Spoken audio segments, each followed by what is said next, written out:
Last night, the NBA got completely out of control. Draymond slept through a couple of possessions and nobody said a single word about it. Then we got some wrestling moves straight out of the WWE and a whole bunch of other crazy stuff. But you know we gotta start things off with Golden State. We could see that this was going to be a wild ride even before the game started. Watch what Steph Curry does during warmups. Dude flings it from the other side of the court, the ball flies seemingly forever, curves like a Tiger Woods golf shot and splashes through the net. Is there anything that this guy cannot do? Anyway, we go to the game and it's getting a bit chippy, but things escalate when... Back in the day. Meanwhile, Draymond Green is down, took a shot to the face, still on the ground. Empty possession for the Warriors. It's a 5-on-4. They don't foul. George misses the three in transition. Green is still down.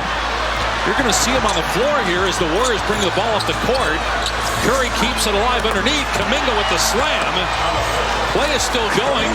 What is going on? They're trying to foul as Green's still writhing in pain. They don't foul. Zubac slams it, and now a timeout called by Steve Kerr as Green is still on the floor. As unbelievable as it looks that everything just moved on as if it's normal, this is not the first time that it's happened, and OG fans remember this legendary clip of Carmelo collapsing on the floor. Anthony's slow to get up, and sometimes, they're going to play. Let's go.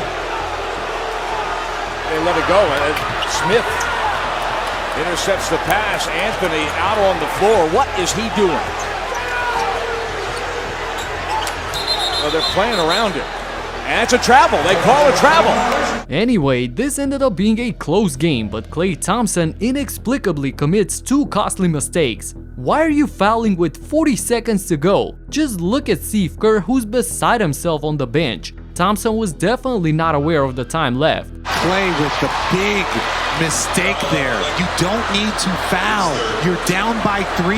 With 15 seconds difference between the game and shot clocks, putting Westbrook on the line, but it's obviously not what Steve Kerr wanted. That's not what the game of basketball wanted. That was a big mental error there by Klay Thompson. Still, they get another crack at it in the final seconds, but Klay is unable to box out Terrence Mann, and this results in an offensive rebound, which ultimately sealed the deal for the Clippers. These crucial mistakes, along with the 4 for 14 shooting for the night, made this game a nightmare for Thompson.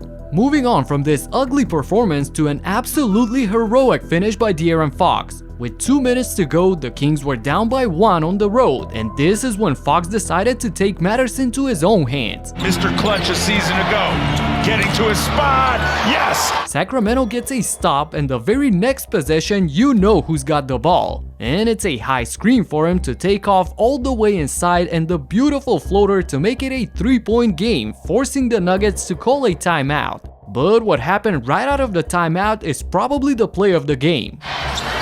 As Reggie Jackson gets picked, oh, he took his cookies. Fox, play 5, delivers. What a clutch performance by De'Aaron on both ends of the floor, capped off by this bucket right here, a personal 8-0 run against Denver to single-handedly secure a huge win for the Kings. 30 points, 8 rebounds, and 8 assists, a monster night for him on the road. The Wizards could not do anything to stop Zion under the basket. He looked like the Incredible Hulk out there on the court. He's a really talented, smart player. Z, Gotcha! Z going away, going hard! 36 points on 71% from the field. I mean, of course it's that efficient when you see these shot attempts are right at the rim. The Pelicans got the win, but in the third quarter, for a moment, the NBA looked like the WWE. Loose stuff. And Larry's trying to take it away. Boy, is he out of bounds? And you knew something was going to happen. No, why? I don't know. What does Landry Shaman expect to happen? Right, he's trying to tie him up. Yeah, he's trying to tie him up. What do you really expect to happen here? You want me to stop? I will say this though. He did lift him. No, but this is what I'll say though, because the referee didn't stop the play. Right. Right. So you got to continue to play on. Nothing makes you feel smaller than when you're laying on the basketball and you're being lifted up off the floor. Off the floor with the ball. Even as a fellow little guy, I cannot help but laugh at how Shamet got lifted up by Nance. Thankfully, things didn't escalate and the refs settled the situation with the default call of a double technical. Moving on. Luka and Kyrie were once again in their element as Doncic twists and turns and does it again, then fades away and knocks it down. he also made straight up circus shots like this one. I mean, anytime he goes left, he can make anything. I've watched him make 2 half-court shots pre-game. I mean, standing on his head, it don't matter. Luka magic is real. But the play of the game, without a doubt, goes to Irving as he went head-to-head against Wembanyama and won the battle. In front by 14 and darting in the paint. Spectacular! Stop it. Stop it, Kai. He's just so entertaining. It's amazing. Yeah, big fella just came over and said that was a lucky shot. So you gotta laugh at it. But I caught him with a hezzy, baseline, and he thought I was gonna reverse it, and I went middle. Something about using that rim as protection as a small guard.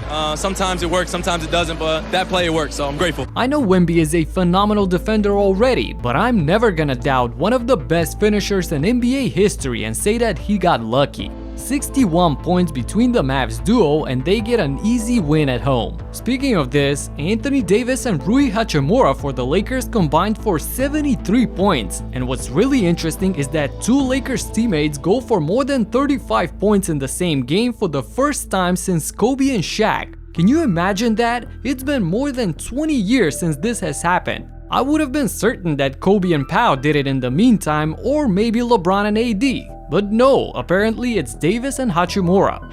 Rui can't finish, clean it up! AD, what a quarter for Davis. That's 37 points for him, but 32, make it 33, a new career high for Rui. The ending of Chicago vs. Cleveland was fire as well. Just look at these shots from Garland and White. The shot clock, gotta get busy.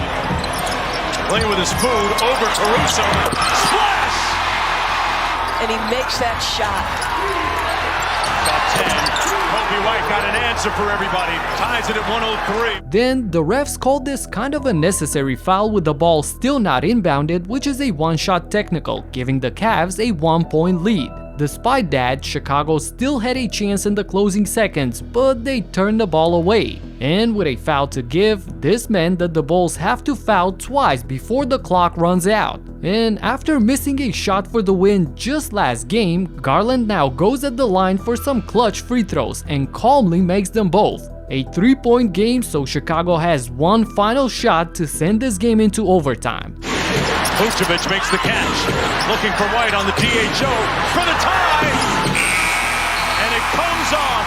Happy Valentine's Day, Cleveland. Honestly, I don't mind this miss. In fact, I'm actually glad that the Bulls have stopped defaulting to DeMar DeRozan in the clutch and are slowly starting to hand the keys to Kobe White. A great game nonetheless. Wow, just before the All-Star break, we got one of the wildest nights of the season. And mind you, this comes right after the game which had probably the worst call that you'll see this year. Check out exactly what happened in this controversial ending right here in this video. Talk to you in the next one. Peace out.